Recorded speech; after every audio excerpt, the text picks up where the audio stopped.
धीरे धीरे बड़े हुए गैया चराते हैं। जहाँ पर कंस ने अघासुर भेजा, बक्सासुर भेजा, बकासुर भेजा, इतने राक्षसों को इतने रूपों में भेजा, भगवान ने सबका मानभंग किया, कालिया मर्दन का मानभंग किया। जिसने यमुना के जल को विषैला कर दिया था, उस कालिया को भी भगवान ने और उद्धार कर दिया। कोई कालिया मर्दन भगवान की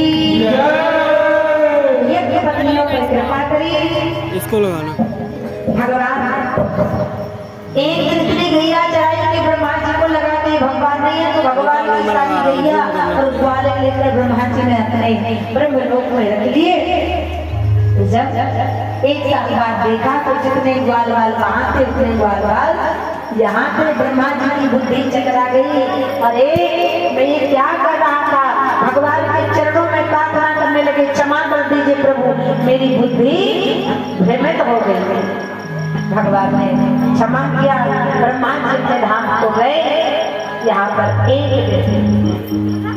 क्योंकि कहते हैं भगवान जिसके ऊपर कृपा कर देना, और भगवान कभी धनवान पर कृपा नहीं करते, भगवान हमेशा कृपा भोलों पर करते हैं। एक बार हमारे कन्हैया ऐसे है कि अपने हाथों से अपने भक्तों को सजा देते हैं, सवार देते। एक बार एक ऐसा भक्त था, भगवान कृष्ण का इतना बड़ा भक्त था कि वो भगवान का इतना भजन करता, इतना भजन करता, घर में भोजन मिले या ना मिले, लेकिन कृष्ण कृष्ण कृष्ण कृष्ण कृष्ण कृष्ण कहते। एक दिन उसके घर में महात्मा आया। अब महात्मा जी आए, महात्मा जी ने कहा बेटा मुझे बहुत भूख लगी है, भोजन करा दो ना।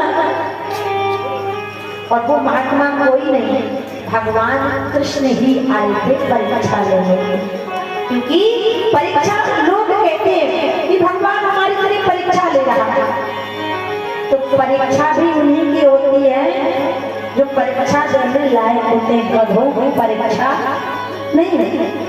घबराना नहीं, अगर भगवान आपको चुनौतियां दें तो जीवन में घबराना नहीं कि हमारे ऊपर इतना कष्ट क्यों।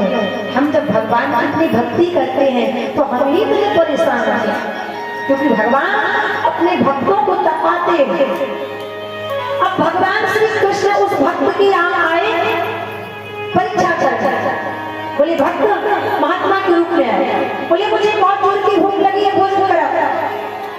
अब वो भी जो भक्त होता है ना, वो हमेशा गरीब ही होता है, अमीर नहीं होता। इतना गरीब कि उसके घर में भी आटा दाल चावल लेते। पत्नी बड़ी समझदार है, पत्नी ऐसी होनी चाहिए जैसे सीता मैया जब भगवान केवल को उतराई देने के लिए संकोच कर रहे थे ना, तो जानकी जी समझ गई थी क्या? जान गई हृदयेश्वरी, जान गई हृदयेश्वरी,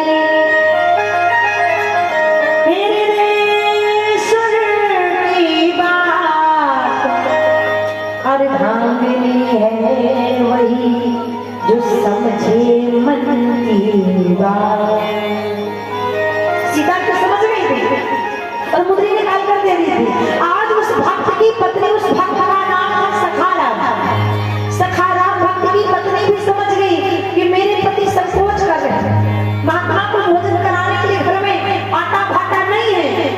पत्नी ने कहा, स्वामी मेरा जब विवाह हुआ था ना, तो मेरे पिता ने मुझे ये नथनी दी थी, तो एक काम कीजिए, इस नथनी को ले जाइए बाजार में बेच दीजिए या जोहरी के यहाँ पर गिरवी रख दीजिए, उससे जो धन आए उससे भोजन की व्यवस्था करें। पत्नी की बात पति को बहुत अच्छा लगी। अब उस नथनी को वह ले गया, जोहरी के यहाँ गिरवी रखाया। जोहरी से कहा, भैया इसका मूल्य कितना दोगे? हम गिरवी रखना चाहते हैं। बोले 1000। ठीक है, जब हमारे पास पैसा होगा तो हम ले जाएंगे। अब वह सखाराम भक्त जो कृष्ण भगवान का इतना भक्त था, वो 1000 में पत्नी की नथ को गिरवी रखा है।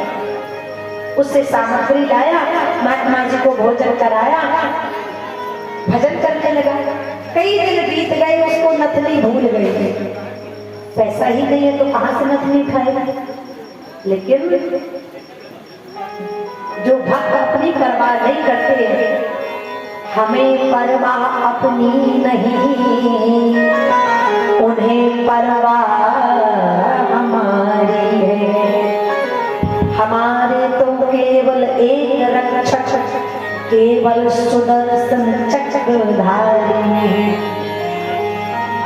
जिन्हें अपनी परवाह नहीं होती, उनकी परवाह तो भगवान करना प्रारंभ कर देते हैं। अब उसको ये भूल गए कि नथनी मेरी रखी है, उठा लो, डूब जाएगी। वो तो सिर्फ भगवान का भजन करता, श्री कृष्ण श्री कृष्ण श्री कृष्ण। एक भगवान ने देखा कि मेरा भक्त तो नथनी को ही भूला जा रहा है, जोहरी कहीं उसको डुबा ना देते। एक दिन भगवान ने भक्त के लिए अपने भक्त सखाराम का रूप ले लिया। पॉकेट में 1000 रुपये लेकर गए, तो जोहरी के यहाँ सखाराम का रूप बना कर गए। कहने लगे, भैया सखाराम मेरी नथनी वापस कर दो, 1000 रुपये आपकी है। भगवान उस भक्त का रूप बनाकर नथनी लेकर आए और देखा जो भक्त की पत्नी थी वो गौ के गोबर से लीप रही थी। देखो अब पति तो भजन कर रहा है जंगल में, पत्नी गोबर लीप रही, तो यहाँ कन्हैया उस भक्तानी के पति सखाराम का रूप रखकर आ गए, नथनी लेकर। कहने लगे, अरे सुनती हो, देखो मैं तुम्हारी नथ ले आया, पहन लो। अब पत्नी गोबर लीप रही थी। पत्नी ने कहा, अरे मैं देखो गोबर लीप रही हूँ, मेरे हाथ गंदे हैं, आप कहीं रख दो, पहन ली। कन्हैया उस भक्तानी के पति के रूप में कहते हैं, अरे देवी ये छोटी सी नथनी है, कहीं रख दूंगा कहीं घूम जाएगी। फिर पत्नी ने कहा, अगर आपको इतनी ही परवाह है हमारी, तो एक काम करो ना, आप ही आओ और हमारी नाक में पहना। देखो भगवान को देखो, आज भगवान अपनी भक्तानी को, अपनी भक्तानी के पति के रूप में आकर के अपनी भक्तानी के नाक में नथनी पहना रहे हैं। अब भगवान अपनी भक्तानी की नाक में नथनी पहना कर चले गए। अब पति जब तपस्या करके भजन करके आया, अब पत्नी के मुख को देखा तो पत्नी की नाक में नथनी चमक रही थी। कहने लगा, अरे देवी तुम सोने के आ गई थी क्या? जोहरी के यहाँ नथनी ले आई क्या? पत्नी ने कहा, आप बड़े भुलक्कड़ हो, अभी 2 घंटे पहले तो आप मुझे नथनी पहना कर गए हो, ने ध्यान लगा लिया कि मैं तो आया नहीं, लेकिन मेरा ठाकुर मेरी पत्नी को नथनी पहना कर चला।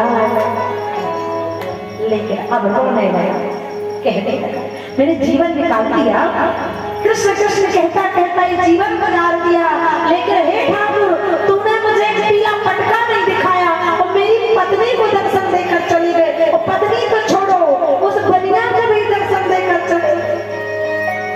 क्या मैं इतना पापी हूँ? और वह भक्त रोने लगता है। क्या कहता है भगवान कि बनिया दर्शन धनिया दर्शन। धनिया का मतलब पत्नी। हे ठाकुर बनिया दर्शन धनिया दर्शन, मोहे न दियो गोपाला,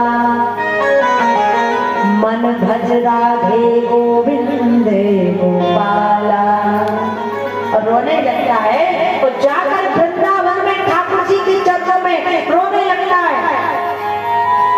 तब ठाकुर जी ने अपने पट को खोलकर अपने साक्षात उस सखा राम भक्त को दर्शन देकर हृदय से लगा लिया। देखो सज्जनों, अगर आप भी इतने समर्पित हो जाओगे ना, तो फिर आपको भगवान मिलने में समय लगने वाला। उसने इतनी नाम की परवाह नहीं की, नथनी दे दी। अगर हमारे यहाँ कोई महात्मा आ जाए, वो अगर कुछ मांग ले तो हम घबरा जाते हैं। अरे घर पर आया हुआ अतिथि भी भगवान के तुल्य होता है। ना जाने किस वेश में नारायण मिल। इसलिए तो भक्त कहता है बांके बिहारी पिया, मेरी बांके बिहारी पिया, चुरा दिल मेरा पिया, बांके बिहारी पिया, चुरा दिल मेरा पिया।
हरिदास के दान प्यारे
बोले बोल मुकुटवंशी आज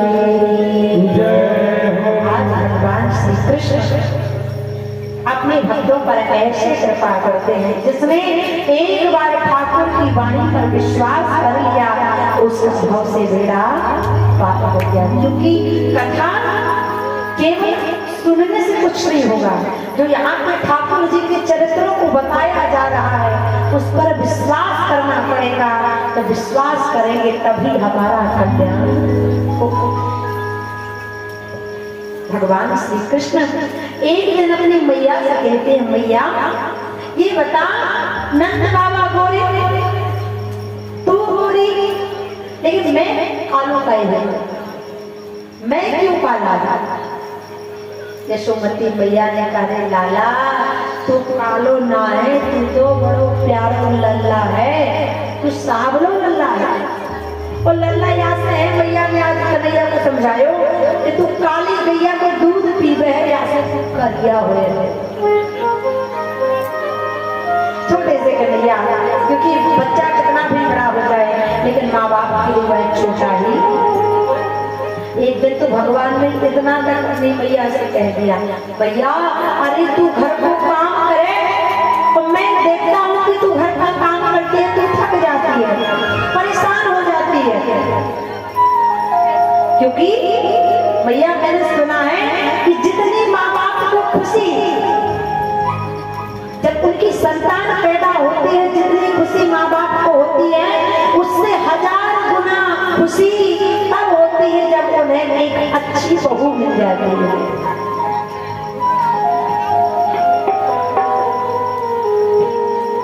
इसलिए भैया तू घर को काम करे ना, मैं देखता हूँ तू परेशान हो जाती है, पसीने से लटपट रहती है, दिन रात भोजन बनाती है, झाड़ू लगाती है, पोछा लगाती है, भोजन पकाती है, कपड़े लत्ते साफ करती है, टिफिन बनाती है।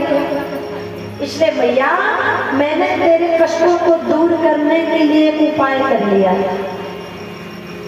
मैया ने करेदारी को तू नेट को छोड़ो, छोटो सो कन्हैया का उपाय करके आए। मैया से कन्हैया ने कहा, भैया मैंने थारे लिए बहू ढूंढ ली। भैया ने कहा, रे लाला तू कालो कलूटो न पढ़ो न लिखो, तुझसे कौन लड़की प्यार करेगी, कौन पसंद करेगी तुझे? तू देखने का ना सुनने का ना बोलने का उत्पाती कन्हैया तुझे पसंद कौन करेगा?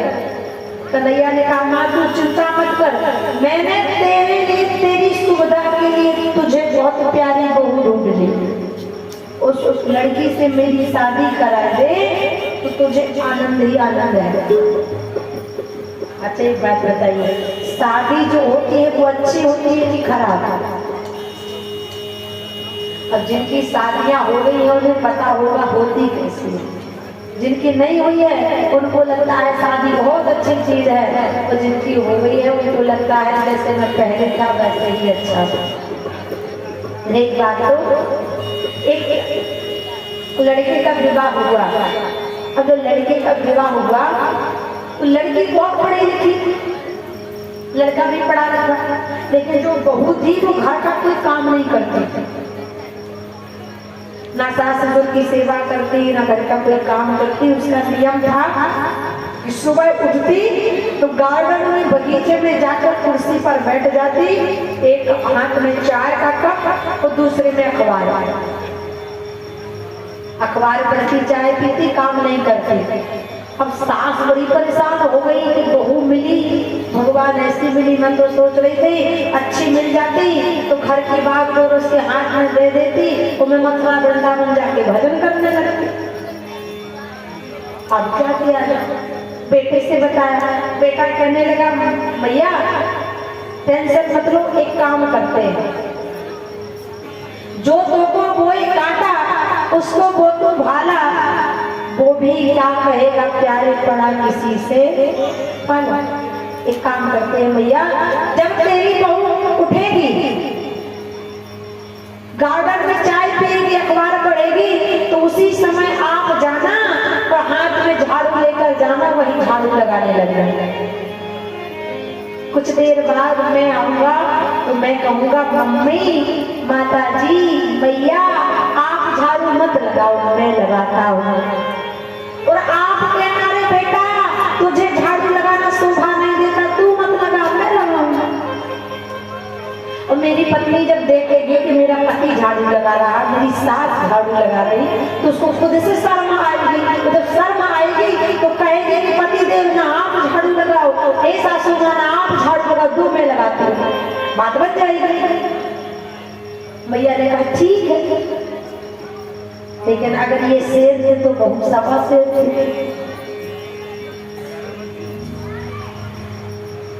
मिल गई, अब बहू गई, चाय पी रही, अखबार पढ़ रही, उसी समय सास आई, सास में झाड़ू लगाना चालू किया। लड़का आया, कहने लगा रे माँ तू झाड़ू मत लगा, मैं लगाता हूँ। सास कहने लगी बेटा अरे तू झाड़ू मत लगा, मैं लगाऊंगी। अब पत्नी देख रही थी कि दोनों झाड़ू के पीछे लड़ रहे हैं। अब पत्नी वहां से उठी, कमरे के अंदर गई, एक झाड़ू लेकर और आ गई, तो दूसरी झाड़ू उसने अपने पति के हाथ पर दी। कहने लगी एक कोने में आप झाड़ू लगाओ, एक कोने में आप झाड़ू लगाओ, लड़ाई मत करो। ऐसा नहीं करना। कन्हैया ने कहा देख भैया तुझे बड़ी परेशानी होती, इसलिए मेरा विवाह करा दे। भैया ने कहा लड़की कौन है? कन्हैया कहते राधिका गोरी से, बिरज की छोरी से, मैया करा दे गोरी से, बिरज की छोरी से, मैया करा दे। उम्र तेरी छोटी है, नजर तेरी छोटी है, इनसे करा दूं तेरे प्यार। छोटी है, उम्र तेरी छोटी है, मैया करा दूं। आओ के साथ आपको भी राधा रानी जैसी बहू अगर चाहिए तो प्रेम से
सनातन धर्म की जय। और आज भगवान श्री कृष्ण की लालतमय बाल लीलाओं को नंद रानी यशोदा प्रेम से सुनती हैं। जैसे नंद रानी यशोदा को लाला कन्हैया मिले, वैसे सब मैयाओं को लाला कन्हैया और राधा रानी श्री बहू मिले। और आज गोवर्धन महाराज की पूजा भगवान ने सब ब्रजवासियों से कराई। इंद्र नाराज हो गए तो 7 दिन तक मूसलाधार वर्षा करी। जब गोवर्धन महाराज की पूजा हुई तो सब गोवर्धन के शरण में आए और भगवान ने अपनी अंगुली पर गोवर्धन को धारण कर लिया। तभी से भगवान का नाम पड़ गया। बोलिए गिरधारी भगवान की जय। गिरी को धारण किया, शिव का नाम गिरधारी। अब 7 दिन तक इंद्र का पानी जितना था खत्म हो गया। इंद्र ने कहा वरुण अब क्या, बोले महाराज अब तो खत्म हो गया सिस्टम। तब इंद्र का अभिमान चूर चूर हुआ, क्षमा मांगी भगवान से। लेकिन जब भगवान अंगुली में गिरधर गोपाल ने गिरिराज महाराज को उठाया तो मधुमंगल ने कहा कन्हैया हम तो लाठियां लगाए हैं, लाठियों की वजह से गोवर्धन रुका हुआ है। तेरी सुंगली में कोई मतलब नहीं है, तू लगा अर्थात ना लगा, इसलिए नाटक क्यों कर रहा है, उंगली नीचे कर ले। भगवान ने कहा अच्छा ऐसी बात है, अच्छा अब देखो मैं अपनी उंगली नीचे करूंगा फिर मत कहियो। मधुमंगल ने कहा चल चल चल चल अंगुली निकाल। हम मुझे डंडा लगाए हैं, इन डंडों की बल के कारण गोवर्धन महाराज टंगे हुए हैं, तेरी उंगली का कोई महत्व नहीं। भगवान ने कहा ठीक है संभालना। और भगवान जैसे उंगली निकालने लगे कि सारे ब्रजवासियों के डंडे चटाचट चटाचट चटाचट करके टूटने लग गए। सब चिल्लाने लगे अरे कन्हैया हे गोपाल हे केशव हे माधव रक्षा करो रक्षा करो। और तुरंत भगवान ने अपनी अंगुली को पर्वत पर लगा दिया। अब ग्वाल वालों ने कहा कन्हैया ये बता जो हमारे डंडों में ताकत नहीं है तो तेरी छोटी सी उंगली में कहां से आएगी। तो भगवान ने ये नहीं कहा कि मेरी ताकत है। अगर जीवन में कुछ काम करो तो ये कभी मत कहना कि ये मैंने किया। भगवान ने क्या कहा अरे भैया मेरा इसमें कुछ नहीं है।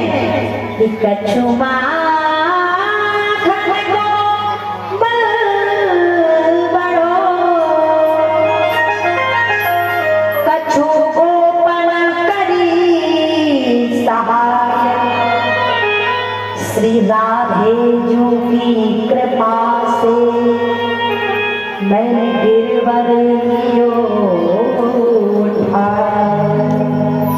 श्री राधिका जो की कृपा से मैंने गिरधर लियो उठाया, गिरवर लियो उठाया।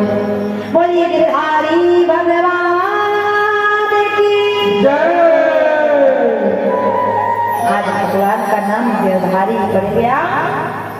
गोवर्धन महाराज की पूजा हुई, मानसी गंगा प्रकट हुई। बोलिए मानसी गंगा महारानी की जय। यही पर पानी प्रोग्राम कल सष्टम दिवस की कथा में सबसे बड़ा प्रसंग है भागवत का रुक्मणी कृष्ण परिणय। रुक्मणी कृष्ण भगवान का विवाह उत्सव जो भागवत का मुख्य प्रसंग है, जन्म और विवाह सुदामा चरित्र। तो कल भगवान का बड़ी धूमधाम के साथ भगवान की बारात आएगी, रुक्मणी जी दुल्हन बनकर आएगी, सुंदर झांकी के साथ विवाह होगा। भागवत में सुहाग का बड़ा महत्व होता है, जिसको भी रुक्मणी माता के विवाह में सोना चांदी पायल बिछिया, क्योंकि यहाँ की कमाई का धन तो यही रह जाएगा।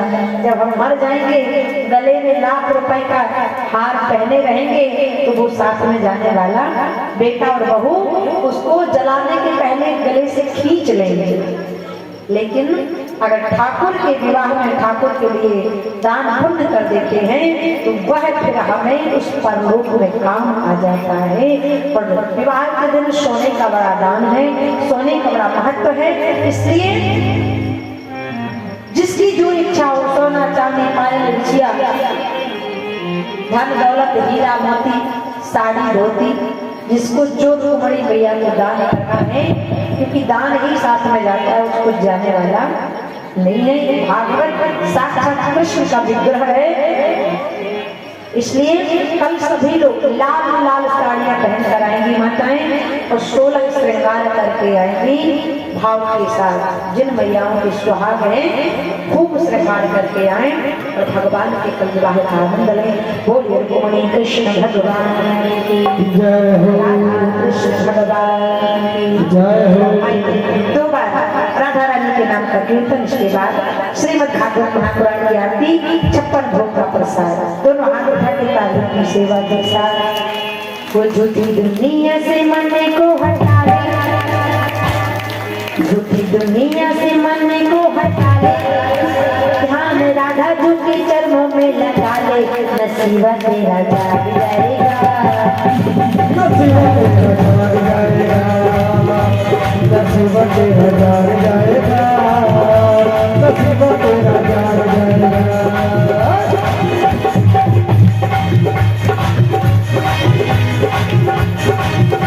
अब तो घर जाना ही है, अब तो भाव से बजाओ ताली, प्रसाद पाकर जाकर सोने जाना है।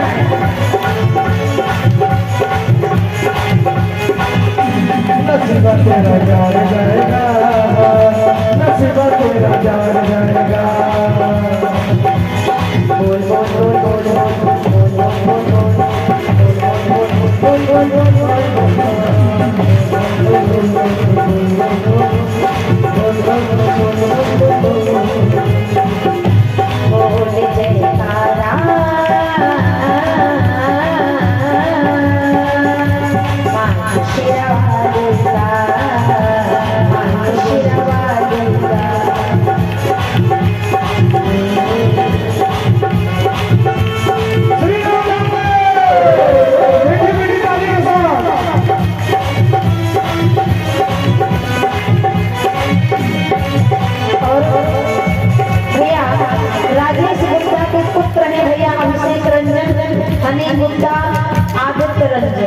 आपकी ओर से 151 रुपए का दान दिया गया। सदा सुखी रहे, तालियां की सेवा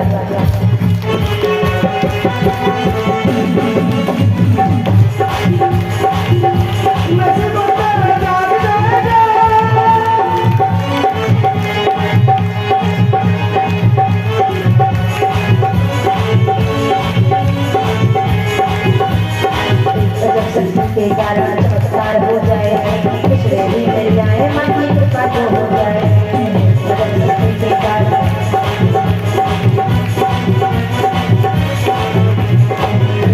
शक्ति के कारण चमत्कार हो जाए, बाकी कृपा जो हो जाए, पिछड़े भी मिल जाए, रोज जलाता दोनों हाथ उठा के माँ की सेवा वाली का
स्थान पर खड़े हो जाए। ठाकुर महाप्राण की पंचम दर्शन रंजनी आरती होगी। गोवर्धन महाराज को छप्पन भोग, इसके बाद प्रसाद की भी सुंदर व्यवस्था है। तो आदर पूर्वक सम्मान पूर्वक प्रसाद पाकर आरती लेकर अपने अपने ग्रह को प्रस्थान करें।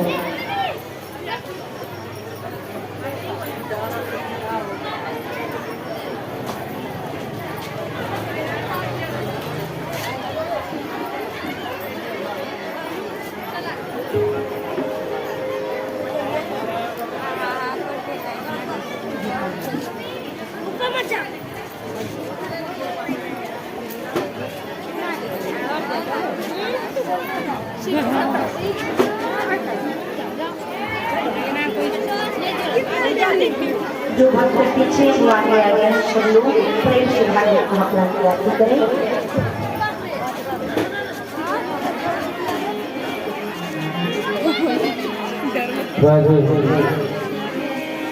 आरती कुंज बिहारी की